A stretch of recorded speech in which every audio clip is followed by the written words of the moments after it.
අපි දැන් ඉන්නේ මත්තල එන්ට්‍රස් එකේ. අපි එතනින් අපි ටිකට් එකක් ගත්තා. අපි ටිකට් එක අරගෙන ගිහිල්ලා අපි අඟුරුකොළ පැලැස්සට ආවා. දැන් අඟුරුකොළ පැලැස්සෙන් අපි එක්සිට් කරනවා. එක්සිට් එක අපි අඟුරුකොළ පැලැස්සෙන් අපේ වාහනේ එක්සිට් කරා. ඊට පස්සේ එතෙන්ට සල්ලි දුන්නා. ඊට පස්සේ අපි එතනින් ඉස්සරහට ගියාට පස්සේ අපි දෙනියාට යන විදියට අපිට තියෙන්නේ අපි ළඟගම තැනට යන්න අපිට මිද්දෙනියට යන්න ඕන. අපි මිද්දෙනියට යන්න දකුණට යන්න ඕන. අපි දකුණට අපි දැන් ඉන්නේ දෙනියාය නගරේ. ඔයාලට පේන්නේ දෙනියාය නගරයට ඇතුළට වෙනකොට තියෙන බෝඩ් එක. අපි එක්සිට් එකකින් ඉඳන් ගොඩක් දුර ආවා මේ දෙනියාය නගරයට. අපි ගොඩක් දුර ආපු නිසා අපිට පොඩි බඩගින්නකුත් තිබ්බා. ඒක නිසා අපි ට්‍රිවිල් එකක් යනවා දැකලා ඒකෙන් කැම ටිකක් ගත්තා. ඊට පස්සේ ඉතින් ටිකක් දුර ආවට පස්සේ අපිට දෙනියාය උඩට වෙන්න හම්බුණා ටී ෆැක්ටරියක් ක්‍රීන්ස් බ්‍රූ කියලා. ඒකේ ටිකක් අපි ඇවිදලා බලලා ඒක ගොඩක් ලස්සනයි ෆැක්ටරි එක. ඔයාලත් එන වෙලාවක බලන්න. ඔය ඉතින් අපේ තාත්තයි අම්මයි තේ තෝරනවා. ඊට පස්සේ අපි විස්තර හද්දී අපි දන්නේ නැති තේ ගැන ඒ නැන්දවිල්ල අපිට ගොඩක් විස්තර කිව්වා.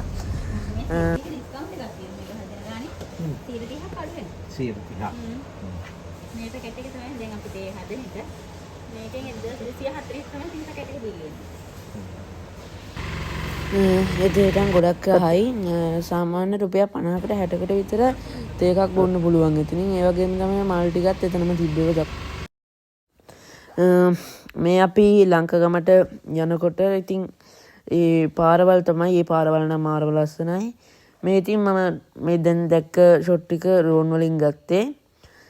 ඉස්සරහට හොඳ ෂොට් එකක් ගන්න බලාපොරොත්තුෙන් ඉන්නවා. එහෙනම් ඉතින් යන් අපිට තව කියපු විදිහට දියාලි 5ක් තියෙනවා. මේ බලන්න. අපි ඒවත් බලමු.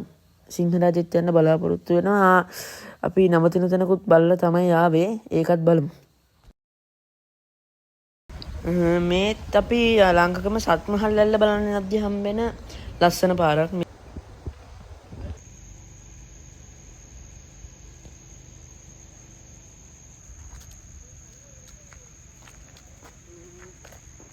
අපි දෙනියායි ඉඳන් ආවේ අර පැත්තෙන්. දැන් අපි මේ පාරෙන් තමයි අපි දෙනියායි ඉඳන් ආවේ. මේ පාරේ යන දිනවා ලංකගමට. මේ පැත්තෙන් අපිට යන්න පුළුවන් සත්මහල් ඇල්ලට. ඇල්ල බලලා අපි ආයි මේ පැත්තෙන් ලංකගමට යන්න.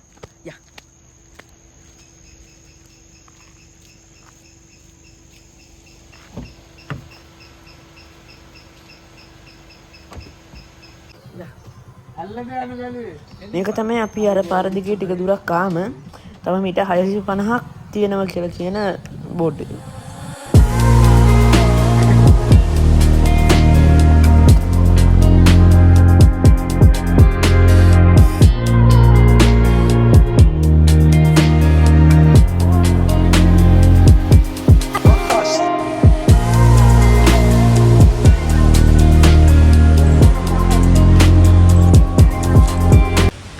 අපි වාහනේ මෙතනින් නවත්තුවා අපි යා. ඉතින් පල්ලෙහාට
මේ පාරේ යන දිනවා ලංකගමට.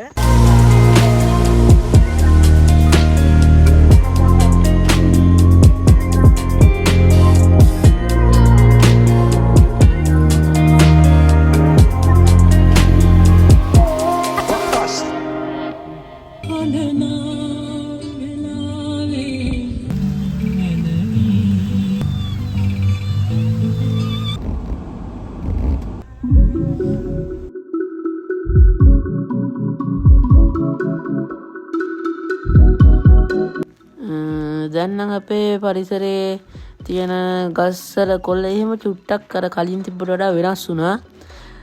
තව ගොඩක් වෙනස්කම් වෙයි කියලා හිතනවා. මම අහලා තියෙනවා මේ උතන දැන් අපි ඊළඟට යන ලංකගම හම්බෙන පාලමට පස්සේ අපිට ගොඩක් ලස්සන මේ පැත්තකට යන්න තියෙනවා කියලා අපි ඒකත් බලමු.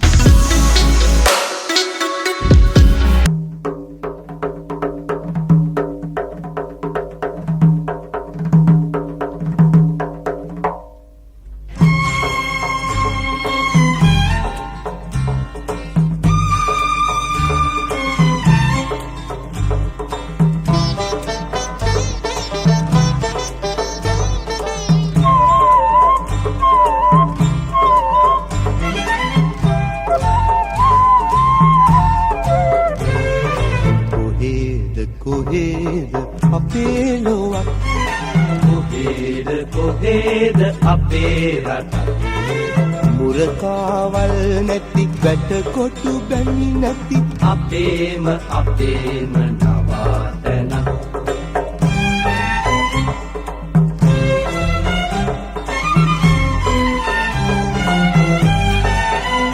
රාජකුමාරයන් කුමාරියන් ඉන්න පළාතක් නපුරු රාසියන් ඉන්න කැලෑවක් පුංචි සුරංගනාවන් සැඟවී ඉන්න වලාවක් අපට හිතුමතේ රජ කරගෙන ඉන්න දිහාවක් අපට හිතුමතේ රජ කරගෙන ඉන්න දිහාවක් කොහෙද අපේ ලොවක් කොහෙද අපේ රටක් හතේ මේ බලන්න. හැබැයි කොහෙද ඉන්නේ? කොහෙද? අපි දැන් ඉන්නේ ලංකාගම. අපි ඉන්නේ දැන් ලංකාගම. සිංහරාජ අනාන්තරේ අතුල් වෙන දොරටු වල. යාළුවේ මකර කටින් නාග භවනට යමු එන්න යාළුවේ අපිම අපේ ලොවක් සොයාගන්න එන්න යාළුවේ අපිම අපේ ලොවක් සොයාගන්න එන්න යාළුවේ කොහෙද අපේ ලොව මගේ නම අසීපොන්දි. අයියෝ ඔබට මේ හොටෙල් එක නම මොකද්ද? අපේ හොටෙල් එකේ නම සිංහරාජ රිට්‍රීට් හොටෙල්. අද අම්මයි තාත්තයි මමයි ඔක්කොම කට්ටිය ඉන්නේ නැවතුම් පොළ මෙතන තමයි සිංහරාජට එන්ට්‍රන්ස් වෙන එන්ට්‍රන්ස් එක තියෙන්නේ. මේ අයියා තමයි අපිට හෙට ගමනට සිංහරාජ ඇතුළට යන එකට ගයිඩ් මාම කෙනෙක් සම්බන්ධ කරලා දුන්නේ. තව අපේ ඔක්කොම අඩුපාඩුකම් මේ අයියා මේව කරලා දුන්නා. මේ අයියා තමයි අපේ මුළු හොටෙල් එකේ ඔක්කොම අපිට සූදානම් කරලා දුන්නේ. දැන් මේ වීඩියෝ එක බලලා ඇවිල්ලා නවතින කට්ටියට අයියෝ සම්බන්ධ කරගන්න විදිහකට නම්බර අපේ හොටෙල් එකේ නම සිංහරාජ රිට්‍රීට් හොටෙල්. හොටෙල් එකේ ෆෝන් නම්බර් එක මගේ ෆෝන් නම්බර් එක 077යි 98යි 58යි 149. මගේ නම යසිඳු. ඊට පස්සේ අපේ හොටෙල් එකට ඇවිල්ලා අපේ හොටෙල් එකේ ඕන තමයි අපේ තාත්තා. එයාගේ නම ප්‍රියන්ත සේනානායක. දැන් අපේ අවුරුදු ගානක් තිස්සේ මේක කරගෙන යනවා.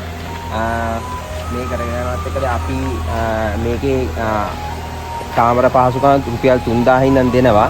ඊට පස්සේ කෑම් බීම සෑම දෙයක්ම අපි දෙනවා. එච්චර තමයි. බොහොම ස්තුතියි. එහෙනම් අපි හෙට උදේ පාන්දර සිංහරාජේ ඇතුළේ එන්ට්‍රන්ස් එක ගාවින් හමු වෙමු. අපි ඉන්නේ රිට්‍රීට් හොටෙල් එකේ.